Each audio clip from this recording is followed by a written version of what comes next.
Hi everybody, my name's Ian Jacklin, welcome. Long story short, because Joni Abbott from naturalnews.com is here to grace us with her presence. I'm sort of the street guy. I go out and I won't tell you what I do, but it has to do with marijuana and things like that, making medicine, cannabis hemp oil medicine, which is almost a cancer cure in itself. It's almost a silver bullet. It's one of the better ones. Anyway, it's a medicinal approach anyway. We're going to get into it. But she's the brains behind the operation. I just go and I ask people, I look them in the eye and I say, what do you do to cure yourself of cancer? And they tell me they don't want it either. So I find it out, and then I talk to my smart friends, and they do the research and say, yeah, the CBDs, it's all about the cannabinoids in the marijuana. It turns out we have cannabinoids in our brain, cannabinoids in our organs, and as we get older, we get little missing pieces of the puzzle, the receptors or something, and those happen to be in cannabis. So when we eat the cannabis, it fills in the missing pieces of the puzzle, and all of a sudden, like when people find their cancer goes away, they also lose their diabetes, their Crohn's, their HIV, whatever. I mean, it's an amazing, I don't even understand how it works. It's magical. And there's two different kinds too. There's the CBD kind and the THC kind. THC is for cancer, CBD is for seizures and pain, and helps you sleep. But you kind of need them both, if you ask me. Again, this is street science. I get out there and I find out what's going on, and she's backing me up. So, in my opinion, if I had cancer, I would get cannabis hemp oil that had high THC and as high CBD as possible. And if anybody needs this, talk to me later, because I know where you can get the legal stuff, I know where you can get the illegal stuff, and I'll hook you up. Because I don't believe in our government screwing us over and keeping the cure from us. So I belong to an angel network that people will help you get what you need if you need something. So real quick before I bring in Joni, I used to be a kickboxing champion and an actor in Hollywood. And then my girlfriend at the time, 17 years ago, cured herself of terminal cervical cancer, which blew my mind because I didn't think terminal cancer was curable.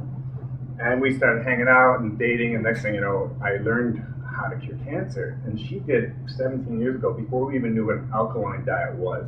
And that's basically what she did, was alkaline diet, got her pH up to 7.2, although she didn't know how to take a pH strip like we do today and test your saliva and see what your pH is. She just did it all. And that's the thing, you don't need the pH strips, just eat alkaline diet. Google alkaline diet if you don't know what that is.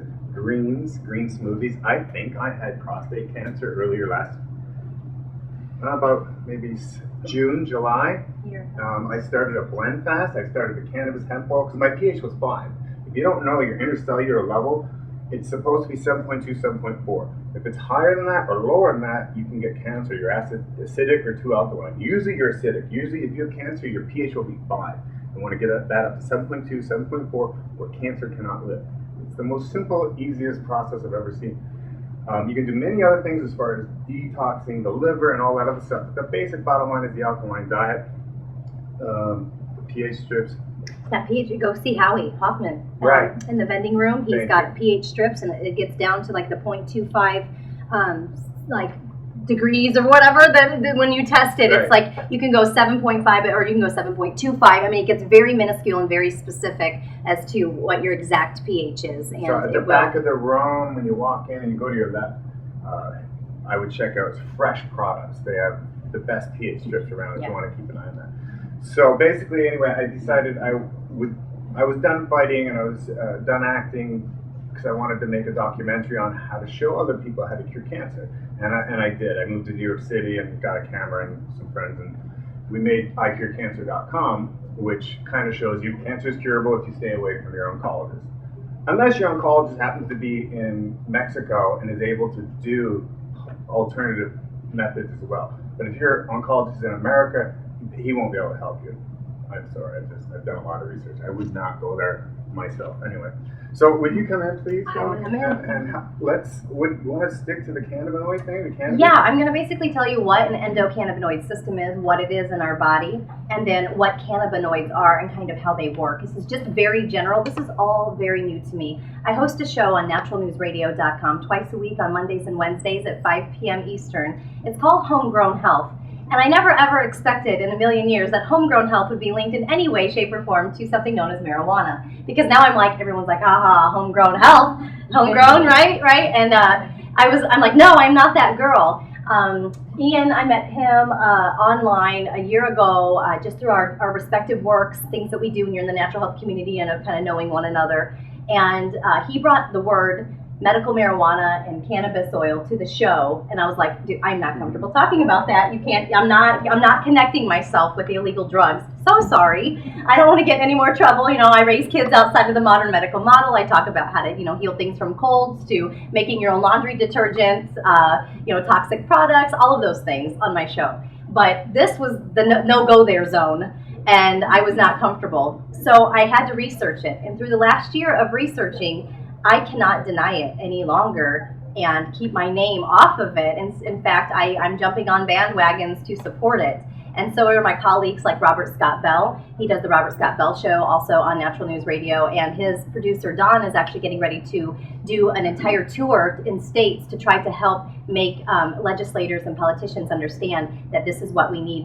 We don't have to have medical marijuana refugee families move to Colorado, that hemp oil is available in all 50 states, and I can talk about that here in just a little bit. It does not have the THC in it. It does not have the high-level THC, but it does have a high-level CBD, and we're seeing all kinds of things happening wonderfully in children with epilepsy. They go from 200 grand mal seizures a day to 1. They're sleeping, they're able to eat. It's just unreal what CBD is doing for post-traumatic stress disorder, our warriors, our wounded warriors, our vets coming back. It's really very helpful to a lot of parts of your system, and as you'll find out, I'll tell you how that works. So basically, what is your endocannabinoid system? We have our own endocannabinoid system, and it covers all cells and nerves. All cells and nerves. That's a pretty broad term. It's been in our bodies forever. We just didn't really discover it until the early 90s. It hasn't really been talked about until the late 90s, and now here we are in 2014, and with medical marijuana and marijuana being such a hot button topic, especially in Colorado, with it being legalized, now everyone is just getting wide awake to what it is. And I think we're going to really change the face of what this plant looks like in our country and how we can use it for our benefit, because everything has been given to us for our use. It is the messenger of information flowing between our immune system and our central nervous system. Two pretty big systems in our body. It's responsible for neuroprotection, and it also micromanages our immune system. Our immune system, like 80% of it, is found in your gut.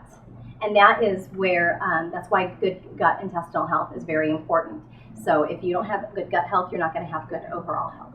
Just wanted to throw that in there. This is the primary control system that maintains homeostasis, which is, of course, that balance in our body that we want to reach for well-being, both mentally and physically and spiritually.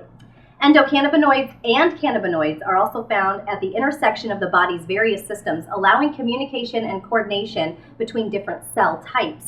At the site of an injury, for example, cannabinoids can be found decreasing the release of activators and sensitizers from the injured tissue, stabilizing the nerve cell to prevent excessive firing, and calming nearby immune cells to prevent the release of pro-inflammatory substances. So inflammation is a word that's been really used, really brought forth in the mainstream for the public's knowledge. Everybody, it's all about inflammation. It's all about inflammation. So we all really basically have a pretty good understanding of what that is. Yeah, go for it. Because I'm a testimony for that. In my pro kickboxing career, one time I threw a roundhouse kick and it kind of came out of a joint, and it never really healed. So I've basically been limping for 12 years.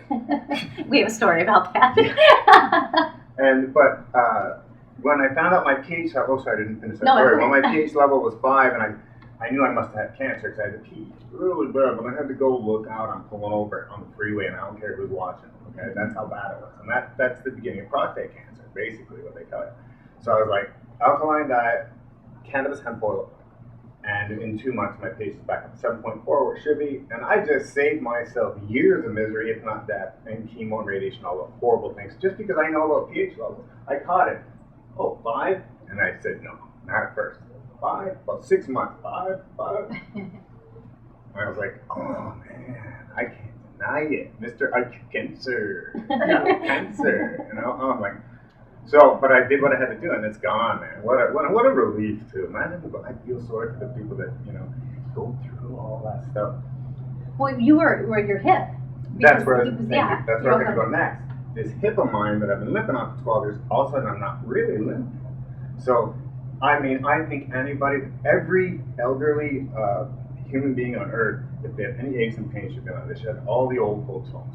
All those drugs they got them on is horrible. What disrespect to our elders that makes me so angry. Same thing to the children. They're giving the chemo, the poison, the things that kill you to our children and to our old people, the people that I love the most, because we're supposed to look up for these people right now. And we've got some stories on parental rights with chemotherapy, children, and the cannabis oils as well, because this is now something that families are fleeing to Colorado for, to help their kids with cancer, autism, epilepsy, you name it. So we actually accidentally found out that we dealt with the same parental rights story a couple of times over, and so we just kind of help one another in that way. And hey, did you hear about that story? No, tell me so I can have it on my show, and then I'll tell him some, so we can get the information out there in the alternative media world, at least where we live, and try to get more information out for parents so they understand what to do. And I'm making I Cure Cancer 2 right now. And I think I'm going to call it Baby Killers.